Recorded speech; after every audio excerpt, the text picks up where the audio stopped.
అనుదిన నిత్య జీవపు మాటలు. దేవుని నామానికి మహిమ కలుగునుగాక. దేవుని వాక్యాన్ని చదువుకుందాము.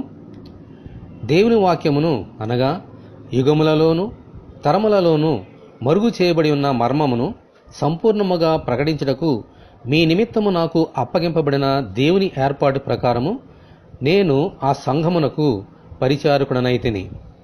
కొలస్సీలకు రాసిన పత్రిక 1వ అధ్యాయము 25-26 వచనములు. దేవుని వాక్యము ఒకప్పుడు మర్మముగా ఉంచబడింది.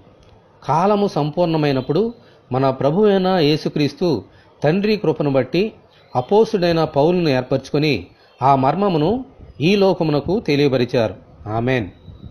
ఇజ్రాయేలుతో పాటు అన్యజనులు కూడా సమాన వారసులు అన్నదే ఆ మర్మము. దేవునికి మహిమ కలుగునుగాక. ఆమెన్. అందుకే ప్రభువు ఇజ్రాయేలులకు సువార్త ప్రకటించడం కొరకు పేతురును ఎలా ఎన్నుకున్నారో అలాగే అన్యజనులకు సువార్త ప్రకటించడం కొరకై పౌలును ఎన్నుకున్నారు. ఆమెన్.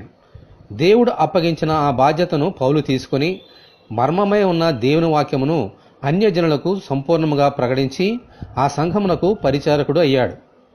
దేవుడు మనకు అనుగ్రహించిన మహదైశ్వర్యమును బట్టి ఆయన శరీరమనే సంఘము యొక్క క్షేమము కొరకు మనము కూడా పరిచారకులుగా ఉండి ఆ సంఘ పరిచర్యలో కొనసాగాలి.